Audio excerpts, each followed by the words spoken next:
Cette semaine, à C'est Coton Band, on reçoit Kung Fu Hotline. C'est Coton Band!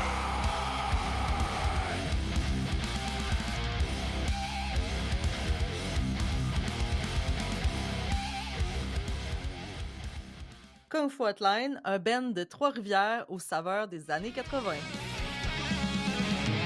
They are the best of their kind, and they will climb the highest mountain to the sky. So they rise like eagles in the clouds. Bonjour et bienvenue à C'est quoi ton band? On reçoit Kung Fu Hotline ce soir, des gars de Trois-Rivières. Je vais commencer par vous demander, faire un petit tour de table. Vous êtes qui? Qu'est-ce que vous faites dans le band? Puis c'est ça, vous présentez. Bon, ben salut, moi c'est Rémi, je joue de la batterie puis la cloche à vache. Moi, c'est Vincent, je suis le bassiste. Moi, c'est Chuck, je suis chanteur puis je joue les claviers.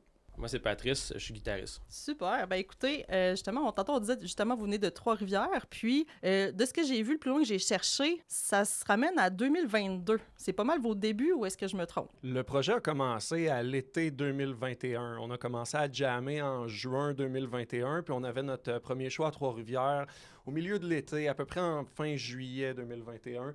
Mais ça a pris un peu de temps avant qu'on mette sur pied une page Facebook. Au début, on jouait juste des covers, puis on faisait ça pour s'entendre sur les influences qu'on allait avoir. Éventuellement, ben, quand on avait plus un visuel, un logo de band, c'est là qu'on a mis sur pied notre page Facebook, puis après ça, ben, le reste a déferlé. Parce qu'on s'entend que votre style est particulier. On va chercher tu sais, un peu dans les styles un peu glam rock, des choses comme ça. Comme vous me dites, on essaie de trouver notre couleur, puis vraiment vers quoi qu'on s'alignait. Ben, expliquez-moi ça. Comment ça s'est passé, le processus? Dire, nous autres, on s'en va vers là, on s'en va vers tel style de musique. Je te dirais que c'est une magie un peu qui s'est créée avec le temps, avec la camaraderie qu'il y a à travers nous autres. Tu sais, on est des gros amateurs tu sais, de films de série B. Aussi, on est des gros amateurs aussi de rock années 80, 60, 70. Ces temps-ci aussi, on entend ça dans les bands. Il y a comme une espèce de mode là, de la synth-pop, tu sais, les effets de synthétiseur qui reviennent. Yes. Fait que, on a été beaucoup influencés par ça. Tu sais, je pense à Pat, là, il n'y a pas une demi-heure qui passe qu'il n'y a pas une citation d'un film là, des années 80. Mais ouais, tu sais, on est pas mal tous des fans de tout ce qui est un petit peu rétro années 80. Puis, tu sais, je pense que ça, naturellement, quand on s'est mis à jammer puis commencé à sortir nos compos, on est allé sur un son, tu sais, jouer quelque chose, créer quelque chose qu'on avait du fun à jouer puis qui venait nous chercher nous-mêmes first. Fait que je pense que ça, à partir de là, ben, ça a juste comme été... ça s'est construit vraiment par soi-même. Là. Ouais, je me rappelle quand j'ai commencé à triper sur la musique, tu sais, je voyais dans la chambre de ma grande sœur des posters de Bon Jovi, puis je veux dire, moi je suis né au milieu des années 80, comme quand j'ai commencé à prendre conscience de ce qu'était la culture populaire. À ce moment-là, la société était bombardée par justement le heavy metal de la fin des années 80. Puis ça a pris un peu de temps avant que le grunge du début des années 90 devienne vraiment mainstream puis vraiment répandu. Puis jusque-là, qu'est-ce qu'on voyait dans la musique rock, sur le marché, sur les radios commerciales, c'était beaucoup des bands de heavy metal puis de hair metal des années 80. Puis ça a eu vraiment comme un gros impact puis une grosse influence là, sur moi. Fait que quand je joue cette musique-là, autant que quand j'en écoute, ça feel naturel. Ça feel right. Mais tu sais, ça part de tes bases, là. Mais t'as-tu quelques exemples de bands en tant que tel qui t'ont inspiré plus ou que t'as fait, ils m'ont peut-être pas nécessairement inspiré, mais eux, j'ai vraiment trippé sur eux autres, dans le fond? Ouais, je mentionnerais Whitesnake, qui est vraiment une grosse influence pour moi à tous les niveaux, autant au niveau des arrangements, la voix de David Coverdale, puis leur univers musical, qu'est-ce qui amène de l'avant. Il y a comme vraiment quelque chose de puissant, là, je trouve. Moi, des bands comme AC/DC, moi, ça me passionne parce que c'est au travers de la simplicité.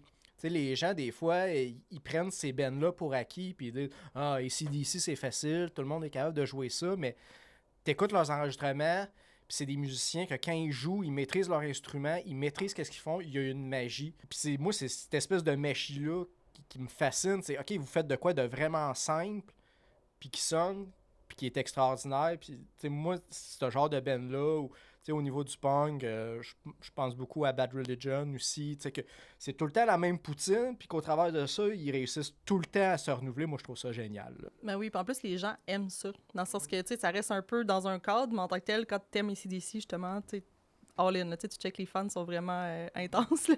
Ça peut être intéressant, les influences punk. Ça amène vraiment une rythmique, tu sais, une dynamique qui est plus rapide, plus intense que, mettons, le heavy metal des années 70. Fait que quand tu intègres des éléments de la musique punk avec des éléments du heavy metal, tu obtiens une musique qui est vraiment intéressante, comme par exemple le genre qu'on appelle le sleaze, qui est un mélange du punk moderne des années 2000, qu'on pourrait appeler le skate punk, avec le glam metal des années 80. Là.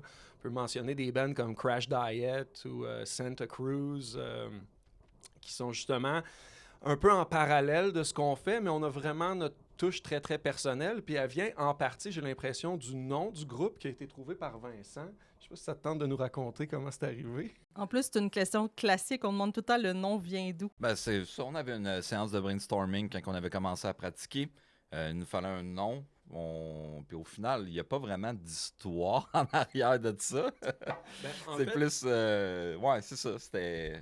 j'avais proposé dans le brainstorming The Devil's Golf Club, puis c'est là que Vincent il a fait comme Kung Fu Hotline, puis on était tous comme Yeah. the name of the band. Ouais, une suggestion qui est sortie, ça l'a parlé à tout le monde. On a commencé un peu à déblatérer là-dessus, à commencer à avoir des drôles de concepts sur notre premier EP.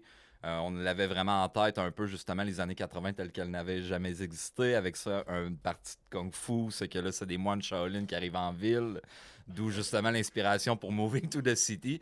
Fait qu'il y avait tout ce côté-là de quand on pensait à ce nom-là, on avait plein de concepts après ça qui nous sortaient de la tête. Autant au niveau justement de l'image du band que pour des clips, que pour des idées de tunes, ce genre de choses-là. Fait qu'au final, on a décidé d'y aller avec ça. Hein. Mais on voit que vous êtes vraiment concept. C'est vraiment, vraiment le fun. Puis, tu sais, même juste votre logo, le visuel, tu sais, ben justement, ton gilet, je l'avais remarqué. Tu sais, c'est juste malade parce que les couleurs, tout, tu sais, ça rappelle vraiment, tu sais, une nostalgie de l'époque. Puis, tu sais, c'est super visuel. C'est vraiment le fun. Tu sais, quand on vous cherche, comme, tout de suite, tu sais, on le sait que quand on vous a vu, on sait que c'est vous, tu sais. C'est facile à trouver. Toi, d'ailleurs, par rapport au logo, moi, je suis le seul de la gang qui vit à Montréal. Je suis originaire quand même de la Mauricie, proche de Trois-Rivières aussi. Là, mais puis que quand je viens voir ma famille, puis j'en profite pour jouer avec les boys, on pratique, puis on travaille sur notre matériel. J'en avais distribué des chandails un petit peu comme plus dans le coin où je vis à Montréal. Puis il y avait des gens qui n'avaient aucune idée que la musique, c'était aussi rock ou heavy. J'ai des amis qui sont venus me voir jouer en show. Eux pensaient que c'était du genre de dark synthwave ou une affaire comme ça. Puis là, quand ils ont vu le son de la guitare, ils ont dit « C'est vraiment bon, mais je m'attendais vraiment pas à ça. » Fait que c'est vrai que des fois, je sais que le logo, sans s'en rendre compte, nous, on est allé peut-être très rétro. Oui, mais en même temps, je trouve que ça rajoute un petit quelque chose, ça rajoute une espèce d'aura autour de vous, puis je trouve ça fun parce qu'un visuel, je trouve que c'est vraiment important, justement, puis c'est pour se différencier, mais aussi pour qu'on vous reconnaisse plus facilement.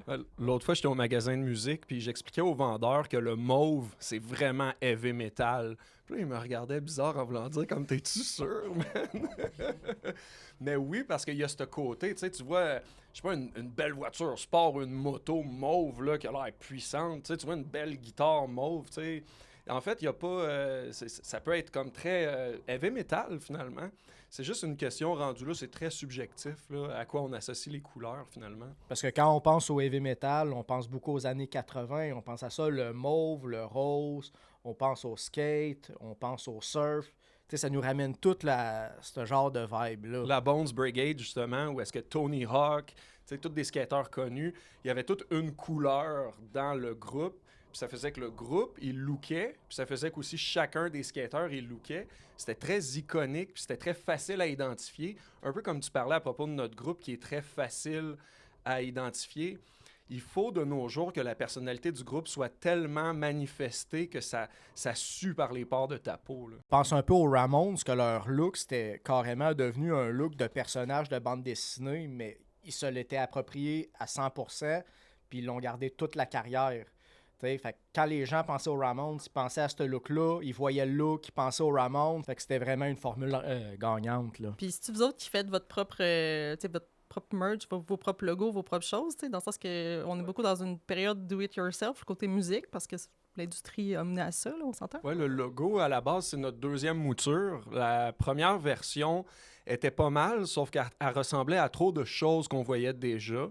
Et puis là, pour la version actuelle, dans le fond, c'est moi qui l'ai dessiné à la main. je l'ai scanné. Après ça, je l'ai retracé au numérique. Puis après ça, je l'ai envoyé à Pat. Puis c'est Pat qui a fait les jeux de couleurs dedans. Mais on se le cachera pas, je me suis inspiré du logo de Thin Lizzy. Là. Il faut rendre hommage aux grands maîtres. Là. Notre logo est très ressemblant à leur logo. Le but, c'est pas du tout de voler des idées, mais c'est vraiment de rendre hommage à nos influences. Puis sinon, tu demandé dans une autre ordre d'idée, tu me disais, toi, tu étais plus à Montréal, vous êtes plus à Trois-Rivières. Est-ce que des fois, ça crée des petites problématiques côté pratique? Ça ressemble à quoi un peu vos... Ça demande de l'organisation. Là. Des fois, mettons, si un de la gang qui est plus occupé, parce qu'on a tous des jobs, on a tous des trucs dans nos vies. Charles-André, il est papa, fait qu'on est comme tout... mais on s'organise d'avance, puis on se tient tout le temps comme un petit peu à jour de quand on a des idées pour brainstormer, quelqu'un qui a jamais un riff, quoi que ce soit, on se les envoie sur notre conversation par Messenger. C'est plus facile avec les outils qu'on a maintenant. T'sais, tout le monde est en mesure de s'enregistrer chez soi, de travailler sur des trucs de son côté, puis après ça, qu'on mette ça en commun.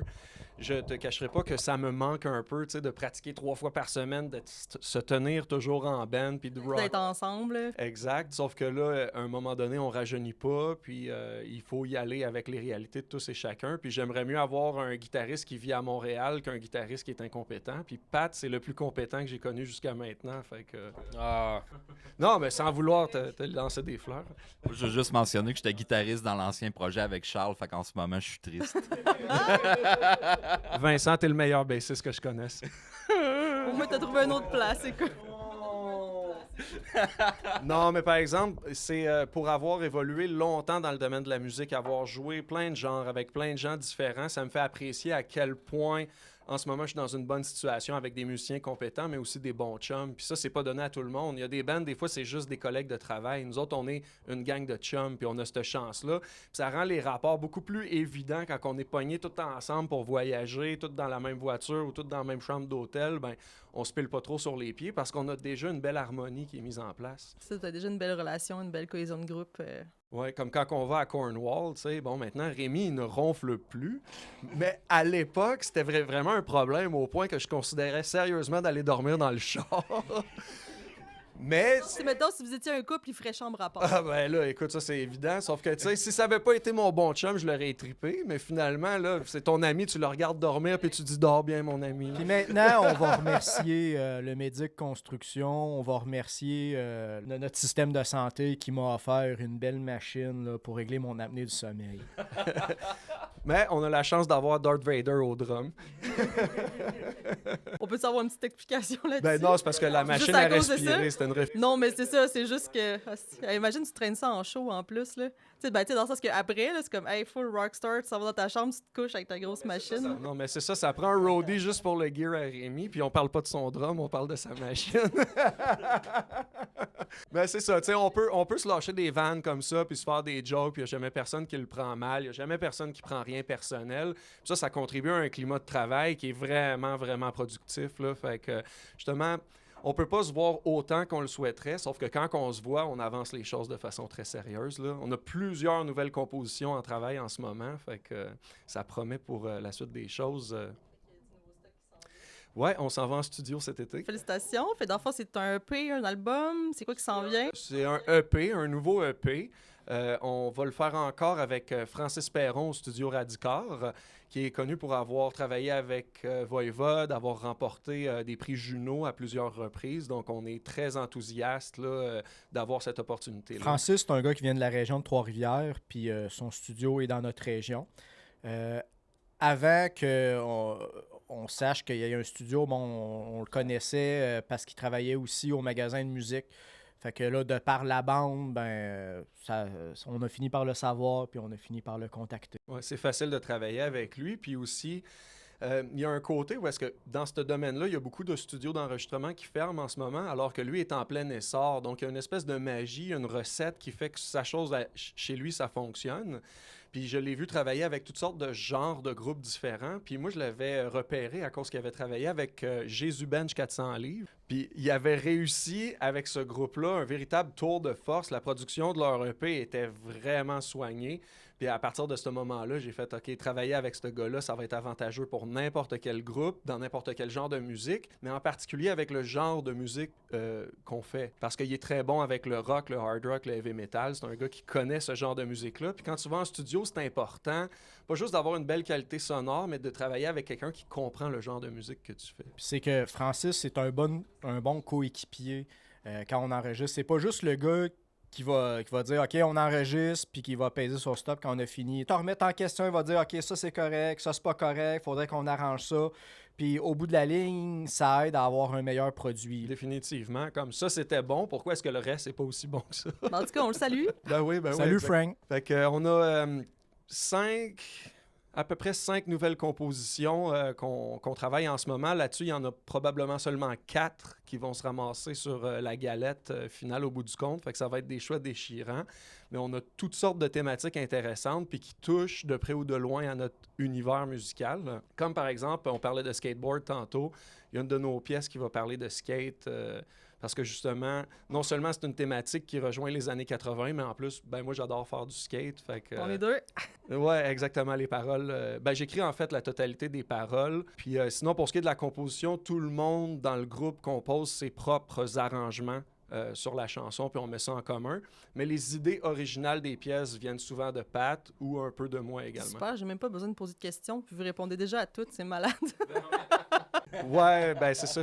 J'étais étudiant à la maîtrise en communication, puis communiquer, c'est ma passion. Des fois, il faut que je me mette un peu de restrictions parce que sinon, ça y va trop. Ah non, mais c'est super, on aime ça comme ça. Ouais, exact. Non, on continue, on aime ça, on aime ça. Puis, tu sais, je vois que vous êtes vraiment sérieux côté musique, mais aussi, vous vous lâchez lousse sur les réseaux sociaux, hein? Dans le sens que, moi, j'ai vu une belle publication que c'était marqué « Notre chanteur, mettons, ouvre son OnlyFans, il est dans le besoin, puis tout. » Fait que, tu sais, c'est le genre de post qu'on peut retrouver justement sur votre Instagram, des choses comme ça, mais c'est ça, je trouve que votre dynamique, elle est fun, tu sais, côté production de contenu, des choses comme ça. Si tu te prends trop au sérieux, finalement, à la fin, t'es une joke. Ça prend un équilibre dans toute Fait chose. que c'est un peu je de virer pense. la joke déjà de base. En fait, tu devances le truc. Ouais, ben faut pas avoir peur de l'autodérision. On prend la musique vraiment au sérieux. Se prendre au sérieux soi-même, peut-être un peu moins. Tu sais, ça dépend du contexte, là, je Tu sais, dirais. c'est important d'être professionnel, mais tu sais, si on est trop professionnel, j'ai l'impression que ça va créer une glace entre nous et le public. Ouais, c'est ça. J'ai l'impression, tu sais, d'en mettant notre côté goofy, tu sais, dans nos coms, ça aide à ce qu'on reste accessible, à ce que les gens veuillent nous connaître. Ouais, tu sais, on est une bonne gang de jokers ensemble. Là. On est tous une nature un petit peu clown. Là. Fait que l'humour va quand même toujours faire partie un petit peu de l'univers musical, mais très... Ben, je trouve aussi que les gens ils aiment ça. Dans le sens, tu sais, les petites salles, les petits shows que tu vas voir, puis tu peux quasiment toucher au band. Il y a une petite proximité de le fun aussi. Puis je pense que ça reflète bien ce que vous dites. Ouais, exactement. Mais c'est ça, on aime beaucoup jouer dans les clubs. On fait peu pour le moment de grandes salles ou de festivals, sauf que cette proximité-là avec le public, ça fait que tu construis une fanbase, mais qui est plus durable parce que le lien est plus ferme. Donc, finalement, les gens qui se mettent à suivre notre band, ils se trouvent comme privilégiés de nous avoir découverts, puis nous, on se trouve privilégiés d'avoir été découverts par ces gens-là, puis ça crée une relation parce que le public, sans le public, le groupe n'existe plus. Effectivement. Mais non, c'est vraiment une belle... comme une belle touche pour vrai. Puis là, je pense que je poursuivrai parce qu'on a un magnifique bol à questions. Donc, totalisant 3 questions dans toute l'entrevue, fait qu'on pose des petites questions de bol ici et là. Donc, je vous laisse piger. Écoutez, c'est un bol qui a des questions en général sur l'industrie de la musique, mais aussi qui peut parler un peu de votre band. Fait que Vincent, t'as pas le micro, tu piges le coupon. Ben là, je suis rendu avec un micro, là. Fait que je vais faire les deux. Comment abordez-vous la fusion de différents genres dans vos créations? J'ai l'impression qu'on vient d'en parler pas mal.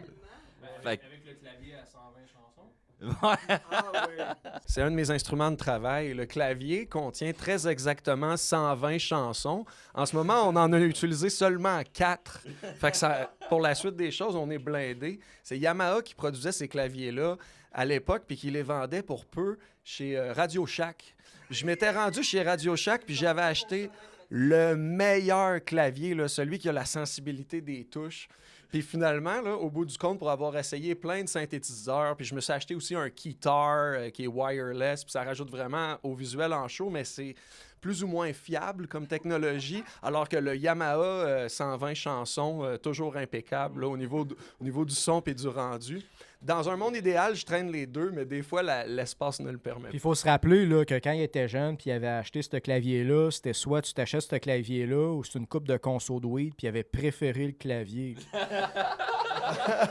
Pardon? Fait que c'est pour ça, tu sais, le clavier en question, il y a quand même il y a un timbre, il y a il y a des tones dedans qui sont quand même assez particuliers, tu sais. Puis ça, ben, avec le son du monde ampli, de la guitare, puis tout le monde ensemble, ça fait vraiment un blend. Ouais, c'est ça, c'est qu'on arrive à aller chercher le son des années 80 avec du matériel qui date des années 80. Non, mais tu sais, on est comme 4 cuisiniers qui font tout le temps des recettes ensemble. Il y en a qui sont plus poivre, il y en a qui sont plus ail. Puis tu sais, quand on a une nouvelle recette, ben il faut essayer de faire balancer ça, je crois. Là.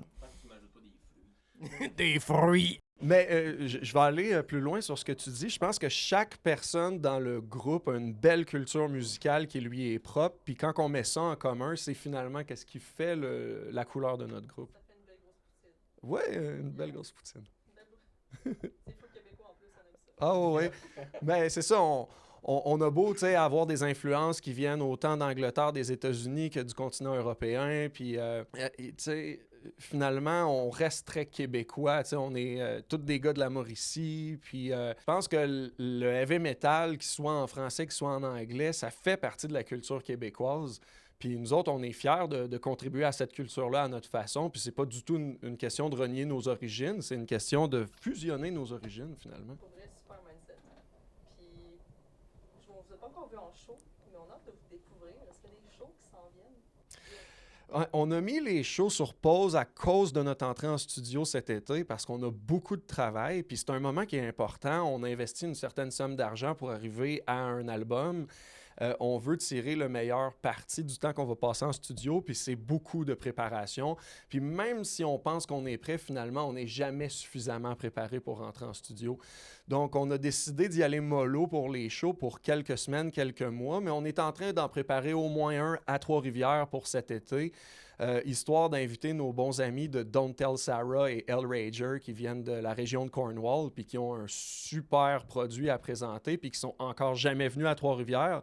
Donc, Kung Fu Hotline, Hellrager, Don't Tell Sarah, on essaye d'organiser ça en ce moment, puis c'est sûr que vous allez voir popper ça tôt ou Aussi tard. un appel aux bands de Québec qu'on serait très intéressés là, à venir faire là, des shows avec eux autres. Là. Ah non, mais déjà, il y a déjà une couple de salles. Là, on s'en parlera off mic tantôt, mais on a déjà plusieurs salles qui pourraient effectivement vous accueillir. Puis je pense que votre musique serait très bien reçue à Québec. On aime bien le rock et le vieux rock. Deuxième question de bol. Ben, en fait, encore une fois, la question, j'ai l'impression qu'on l'a déjà abordée. C'est pas grave, on y va. Quel rôle la technologie joue-t-elle dans votre musique? Ben, au final, c'est d'utiliser des vieux instruments pour avoir un vieux son. Je pense que...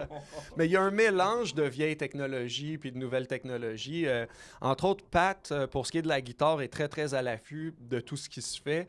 Puis tout ce que Pat fait me semble très, très intentionnel. Je sais pas si tu veux nous parler un peu de ton gear, Pat. Comment tu arrives à ton ton de guitare? Ben, je veux pas te contredire, mais au niveau de mon tone de guitare, c'est quand même très straight up. Là. C'est tu sais, Jackson, un pick-up dans un Mesa. Tu sais, la seule pédale que j'utilise dans les tunes. Mais pourquoi, mettons, Jackson et Mesa, qu'est-ce que tu trouves dans cette combinaison-là? Ah, c'est le tone que j'aimais puis le feel que j'aimais. Ça. Je suis tombé là-dessus à force d'en essayer, point. C'était pas pour faire du props de prendre ou quoi que ce soit, mais c'est le son que j'ai. Ouais, exactement. Puis je pense que pour le tone de guitare qu'il y a dans le band, tu sais, c'est quand même. T'as des bons succès des années 80, tu sais, le tone de guitare style un peu rat, un peu que tu peux avoir dans le vieux White Snakes. Un autre band que j'aime beaucoup qui s'appelle Lion, que c'était avec. Comment il s'appelle le guitariste Sykes? avec White Snake, le blond. Doug Aldrich. C'était comme le premier gros band de Doug Aldrich. Puis tu sais, je tripais vraiment sur le ton de guitare. Puis à un moment donné, mais ça a donné que quand j'ai essayé un Mesa, un vieux Mark IV, j'étais comme, ok, ça c'est le drive que je vais avoir. Puis fait que ça, tu vois, moi au niveau de mon gear, ben, il est pas si technologique que ça, là, mais tu sais, j'utilise un petit peu de pédale à droite et à gauche des fois. Quand on fait des covers, par contre, là, je vais avoir comme plein de, des petits effets pour avoir le son de l'intro. Plein de pédales qui fait plein de feedback. Le Soundman, il haït ça. En général, on n'a pas trop de problèmes avec ça. Il y a des guitaristes à qui tu peux pas demander de baisser le volume. Avec Pat, ça n'a jamais été vraiment un problème. T'sais. L'affaire, c'est que si tu te mets le Soundman à dos, après ça, t'es sûr que le reste du show est pourri. Puis ça aide pas. Hein? Mais sinon aussi, côté technologie, en dehors de la musique, est-ce que, côté promo, côté branding, côté tout, est-ce que ça a un impact? Est-ce que... Ouais, ben il y a Pat qui met beaucoup d'énergie sur nos réseaux sociaux. Entre autres, tu sais, moi, je suis un peu de la vieille école là-dessus, tu sais, je comprends Facebook, puis récemment, genre, j'ai commencé à publier sur Instagram. Cette petite bébite-là, cette bébite curieuse-là? Non, mais blague à part, tandis que Pat, lui, il est un petit peu plus au parfum pour ces choses-là, fait que c'est sûr que son apport pour la gestion des médias sociaux est très importante. C'est sûr que, bon, moi, cordonnier mal chaussé, j'ai fait un bac en communication, j'ai étudié la maîtrise en communication, mais il y a un moment donné où est-ce que la gestion de médias sociaux, c'était pas l'aspect des communications qui m'attirait le plus, qui m'intéressait le plus. Puis j'essaie de contribuer à la hauteur de ce que je sais et de ce que je peux faire. Sauf que j'ai l'impression que finalement, ça va aussi beaucoup avec l'intérêt. Puis étant donné qu'on a une personne dans le band qui manifeste de l'intérêt pour ça, c'est vraiment un atout là, quand il vient le temps de... Moi, je serais plutôt du genre à rédiger des communiqués de presse si on fait un lancement. Puis bon, ça fait que on a eu justement une couverture média dans les journaux à Trois-Rivières ou ce genre de choses-là. Mais comme je disais, je suis davantage de la vieille école, mais on a la chance d'avoir des expériences différentes à ce niveau-là dans le groupe. Puis Rémi aussi, qui publie une fois de temps à autre avec son humour un peu abrasif, là, ça fait du bien. C'est ça. Moi, je trouve que la technologie, au niveau des communications, ça vient beaucoup faciliter les choses. Rejoindre des bookers, rejoindre des bands, c'est cool. On est en période de pré-production. S'envoyer des démos, s'envoyer des shit tracks, c'est super important. Faire des pauses pour un prochain show, là, ça va faire des années là, qu'on n'a pas mis de flyers là, sur des chars, sur des poteaux au centre-ville. C'est quelque chose qui facilite ça, puis c'est rendu le nerf de la guerre des communications. Mais là, il y a mon petit côté conservateur qui me ramène à la réalité que un band, tu sais, ce qui est important, c'est de jouer live, faire des compos, tu sais. Fait que c'est ça. Moi, la technologie, c'est vraiment beaucoup pour les communications, mais on va toujours rester un band. Puis un band, ça joue dans un sous-sol, puis ça va jouer dans un bar qui pue. C'est correct qu'on aime ça, les bars qui puent. On découvre de beaux bands là-dedans. Dernière petite question de bol. Puis après ça, j'ai une question, notre question typique. C'est quoi ton band? Avez-vous l'impression que la scène locale est suffisamment soutenue par les médias et les institutions? Question piège, ça? Ou... Ben, c'est sûr que pour la scène locale, tu sais, mettons, ça dépend à quel niveau qu'on parle. Mais tu sais, pour moi, quand je parle de scène locale, ça va être des groupes un peu plus, qui sont un petit peu moins connus. Des fois, que les gens vont avoir déjà vu jouer un peu partout. Ouais, je vais prendre un peu le micro justement parce que j'ai quand même une couple de trucs à dire, mais justement, dernièrement, ça m'a fait rire parce que justement, je voyais des articles dans la presse qui parlaient que même, je pense que c'était la Chambre du commerce à Montréal, que même le milieu des affaires, justement, disait que ce serait peut-être le temps, justement, de donner des subventions directement aux plus petits artistes. Fait que quand il s'est rendu que même, justement, le milieu des affaires de Montréal commence à trouver que l'art est peut-être pas assez subventionné ou peut-être mal subventionné, ben là, rendu là, je trouve que... En tout cas, j'avais trouvé ça quand même assez particulier. Ça me rappelle justement quand on avait fait une genre de mini-tournée justement en France avec notre ancien groupe Phoenix and Flames, qu'on parlait avec les Français là-bas, puis qui nous disaient qu'eux autres, justement, quand ils font de la musique, quand ils font de l'art, c'est littéralement un peu une espèce d'aide sociale qui est versée directement aux artistes. Tandis qu'ici au Canada, même pendant la pandémie, je me rappelle entre autres, là, c'est le gouvernement fédéral qui avait donné une pochette de 10 millions justement pour aider les artistes. Ça, c'était le gros titre. Tu lisais l'article après ça, puis finalement, le 10 millions est allé au producteur. Fait que moi, en tout cas...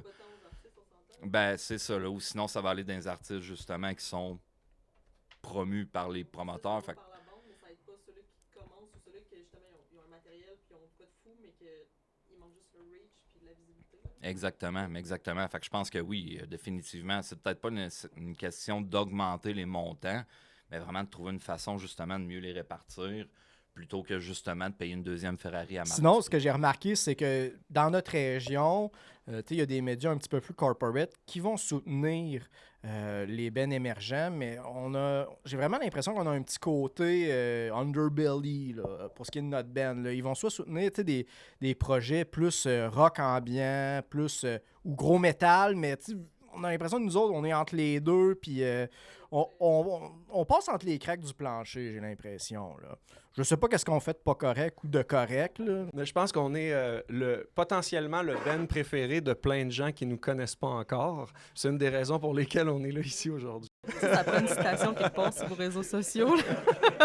On est vraiment content d'être ici aujourd'hui. Merci de nous recevoir. Ah non, mais c'est parfait. Mais justement, je prends une petite parenthèse parce que, justement, avec ces Coton Ben, c'est ça qu'on voulait faire. Dans le sens que, puis nous autres, on est ouvert à tous les styles de musique, même si on est clairement tagué vers certains styles plus en particulier, on s'entend. Mais n'empêche que le but, c'est vraiment, peu importe la musique que tu fais, peu importe tu viens d'où, tu chantes en espagnol, moi, je m'en fous. Là. Regarde, t'es fait au Québec, t'es content, tu joues. On veut te voir, on veut savoir t'es qui, puis le but, c'est vraiment de vous mettre de l'avant, vraiment, la scène underground. Donc, comme vous dites, vous passez entre les petites branches, entre les petites fissures du plancher, mais en tout cas, nous autres, on est bien contents de vous recevoir. Yes! Ben avec plaisir! Puis là, j'ai ma question typique. C'est quoi ton band? Parce qu'on la demande à chaque artiste, parce que on trouve ça le fun. Fait que vous allez pouvoir répondre chacun votre tour. C'est dans un monde idéal, votre show idéal, que ce soit avec une personne, un band, mort, vivant, peu importe, qui existe encore, qui sont ensemble, plus ensemble, l'endroit aussi. Donc, votre show idéal, ça serait quoi? Non, votre show à vous. Vous participez, vous faites un show, c'est votre show de rêve. Tu sais, mettons, tu peux dire, moi, je vais jouer au Red Rocks avec, justement, AC/DC, puis on a tel headline, puis on a ci, puis on a ça. Tu sais, gâtez-vous. Moi, je te dirais, là, Charles, il y a eu une belle citation, là, quand on est arrivé, c'est mieux une petite salle pleine qu'une grande salle vide. Moi, je veux une salle pleine, là. Fait que, mettons, le MTLUS, ben, j'aime bien, mettons, le MTLUS parce que c'est une moyenne grande salle. Puis quand tu vas voir un show là, ben, tu as une proximité avec l'artiste. Fait qu'aussi, l'artiste a une proximité avec le public. Fait que, tu sais, le genre de salle dans ce range-là. Ensuite de ça, moi, le show idéal, tu sais, je suis drummer, j'aimerais ça jouer sur mon kit. Parce que, non, sérieusement, tu sais, c'est ça la game d'un petit show. Bon, les changeovers doivent être rapides. Le soundman, il n'est pas payé cher. Fait qu'il faut le comprendre qu'il ne veut pas tout le temps changer là, les micros de place. Fait que, puis, tu sais, ça fait que des fois, j'emmène pas mon kit, puis je vais jouer vraiment sur, vraiment des kits de casserole. Fait que, tu sais, d'être dans mes vieilles pantoufles, j'aimerais ça. Puis c'est ça, d'avoir un bon soundman, là, ça serait le show idéal. Fait qu'une belle salle pleine, derrière mon kit, avec mes amis, avec un bon soundman, là, ça serait mon show idéal. Ça, show idéal, bon. Étant donné qu'on est dans le rêve, je vais y aller avec une proposition qui arrivera probablement jamais. Mais ça serait au Centre Bell avec Iron Maiden qui fait notre première partie. Pas en première partie d'Iron Maiden. Non. On va dream big. Mais au final, sinon, en tant que tel, tu sais, les endroits intéressants, parce que tu m'as fait flasher de quoi en parlant du Red Rocks. Mais j'ai vu, je sais même pas encore si c'est quelque chose qui existe, mais j'avais déjà vu justement un show de Mastodon qui jouait au Duna Beach, une espèce de festival qui se passait en Italie, je pense, sur une plage sur le bord de l'eau avec les montagnes en Avec arrière. des C'est dunes, littéralement un genre, show ouais. sur le sort de la Malade. plage. Là. Fait que c'est sûr, des espèces de shows de même dans des endroits un peu différents, un peu bizarres, toujours très intéressant. Ben, c'est ça que j'aimais justement de ce concept-là, c'est que c'est pas un gros show d'aréna, tu vas pas jouer dans une salle de spectacle, c'est vraiment... Je trouvais ça un drôle de concept de pouvoir justement prendre du soleil, puis en même temps à côté t'as Mastodon, t'as Red Fang qui vont justement jouer nu-pieds à côté de toi. Je trouvais ça génial. Ben, ce que tu dis, ça me fait penser un peu à la croisière Monsters of Rock ou ce genre de croisière-là. Moi, j'y ai été comme technicien en accompagnant Chris Holmes. Puis c'est sûr que de voir le genre de contexte dans lequel les bands jouent, que ce soit sur le bateau de croisière ou dans les endroits où ils font escale, c'est comme donner un show au paradis, là, c'est magnifique. Mais pour moi, la seule chose qui pourrait vraiment topper ça, ça serait faire un show extérieur devant, comme un 500 000 personnes, là, comme mettons Woodstock, là, je rêve de jouer devant une foule aussi nombreuse que celle-là, dans ce genre de contexte-là. Ça me semble être peut-être l'expérience ultime là, pour le musicien moyen. Effectivement. Tu sais, en plus, tu vois pas où est-ce que les spectateurs terminent. Ça doit Exact. tellement être fou, là, la Une vibe, marée, puis, tu sais, l'énergie aussi interminable. qui se passe entre, tu sais, comme le band puis la foule. Oui, ça doit être exact. fou, là. Fait que, je pense que ça, c'est quand même difficile à battre en termes d'idéal. Je vais t'avouer que j'aime beaucoup l'idée de jouer sur une scène extérieure qui est quand même assez gigantesque. Ça, c'est sûr que ça pourrait être vu qu'on parle d'un setup idéal, pas de limite. Là. Mais je vais t'avouer que je réfléchissais. J'étais comme, tu sais, avec qui que tu voudrais jouer, partager la scène, mettons. Comme je sais, il y en a trop. Ouais, mais moi, je suis un gars qui, quand même, des fois, j'aime beaucoup j'essaie de rester réaliste en même temps, naturellement, tu sais. Moi, j'ai tout le temps, la journée où j'ai entendu une de leurs tunes, j'étais comme, tu sais, un band comme Sword. Genre, moi, je partageais la scène avec un band comme ça, dans un genre de festival ou de quoi de même, genre, tu sais, je serais, tu sais, je l'ai fait, je peux mourir en paix, là, tu sais, c'est cool. Ouais, absolument, absolument, tu sais, puis c'est le fait aussi, d'après ça, tu sais, que ça va être des musiciens qui viennent d'ici, tu sais, puis, tu sais, mettons, je sais pas, tu sais, je m'en allais dire comme le vieux Colisée de Québec, moi je l'aimais beaucoup parce que c'est les premiers shows de ma vie que j'ai vus, c'était là, tu sais. Fait que la journée que j'ai été au Vidéotron, j'ai trippé parce que, tu sais, oui, la technologie, le son, pis tout. Mais n'empêche, tu sais, moi, le premier show que j'ai été voir, c'était Iron Maiden, justement dans la tournée Early Days, puis je pense qu'ils jouaient avec Mastodon. Au Vieux Colisée de Québec. Là. Fait que, j'avais comme un petit côté très nostalgique de ça. Ah, tellement. Tu rentres dans la nostalgie. Tous ceux qui viennent de Québec, là, le Colisée. Aïe, aïe, aïe. Ça trahit un peu mon âge. Ah, c'est correct, je pense qu'on est tous dans le même, dans le même batch là, qui est né dans les années 80. J'irais avec le mot de la fin. C'est quoi que vous avez à plugger? C'est sûr qu'on a parlé de votre EP qui s'en vient, les shows pas de suite, mais éventuellement peut-être cet été. Est-ce qu'il y a d'autres choses que vous voulez mettre de l'avant? C'est sûr qu'au final, en ce moment, étant donné que c'est un peu plus tranquille, la meilleure option, c'est toujours de nous suivre sur les réseaux sociaux. Comme qu'on parlait, on va avoir justement un album qui devrait sortir en 2025. Ouais, ok. Pendant un instant, je me demandais si on était vraiment en 2025. Puis après ça, justement, les shows vont recommencer, ça c'est sûr et certain. On essaie de se garder actif quand même en publiant justement un peu des posts qui sont un peu drôles, des photos justement de nos derniers shows. Fait que c'est sûr que meilleure place pour nous rejoindre, Facebook, Instagram. Je pense qu'on n'est pas sur TikTok. Ouais, j'en avais fait un compte TikTok, mais que j'ai un petit peu plus négligé quand j'ai changé de téléphone. Puis, mais bref, généralement, on part d'Instagram puis on transfère à Facebook ou à l'inverse, là, dépendamment qui fait les publications. Mais moi, ce que je pourrais ajouter aussi, ce que je trouverais important, c'est gênez-vous pas pour liker les trucs. Des fois, tu sais, moi, je vois beaucoup de gens, ils vont, tu sais, qui ont vu un post, ils ont vu un reel, ils ont vu un bout de vidéo, de quoi de même, puis ils font « Hey, c'était vraiment bon! » Je dis « Pourquoi tu le likes pas? » « Ah, j'ai pas pensé. » Mais c'est important. Vraiment. Ben, c'est parce que c'est une façon aussi de soutenir puis de donner un petit peu plus de visibilité, parce que quand tu likes, justement, ben, d'autres personnes le voient par référence. Fait. Ouais, exact. Je pense que ça, tu sais, quand il y a un story puis t'aimes le bout de la tune, mais tu te gênes pas comme tu fais. Tu sais, je vois plein de monde partager, exemple, des fois des chansons sur Spotify, tu sais, qui partagent juste le parce que tu cliques puis tu peux aller l'écouter après, là, mais... Des fois, si c'est une bout de musique en live, ben, share-les. C'est important. Là. Spotify. C'est un bon moment pour commencer à nous suivre. On est un band qui est encore très jeune. On a un EP de 4 tunes, puis là, on s'en va vers un deuxième EP. Puis on est des gars le fun, tu sais. Fait que ça vaut la peine d'embarquer dans le train tout de suite, puis de pouvoir se vanter que vous nous avez découvert avant tout le monde. Là. C'est le moment, tu sais.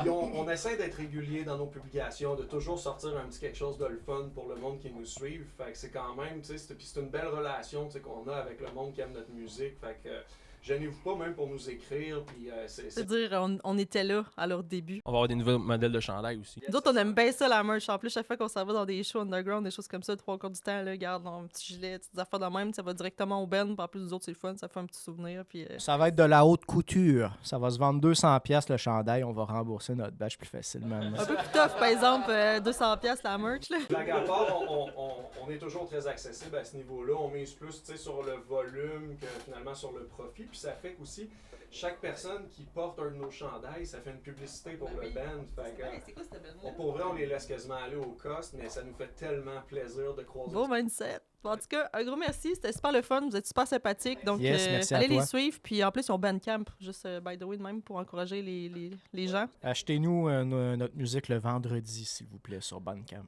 Non, c'est le Bandcamp Friday. Ça a changé. Ça a changé? Ils sont bien Plus à cheap. chaque vendredi maintenant. Ah, très intéressant. Mais écoutez, maintenant on le sait. On va propager la nouvelle. C'est parfait. Ben, un gros merci. Yes, merci.